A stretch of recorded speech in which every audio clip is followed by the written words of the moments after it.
Eu e o governador Tarcísio, por coincidência, estávamos juntos no evento do COSUD, no Espírito Santo. Para nós um dia muito triste.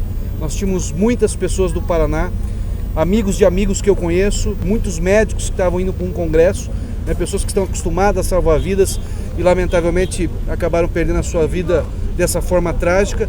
Mas eu quero aqui me solidarizar com todas as famílias do Paraná e aquelas que não são do Paraná, mas estavam nesse avião, e agradecer muito o governo do estado de São Paulo pela presteza, rapidez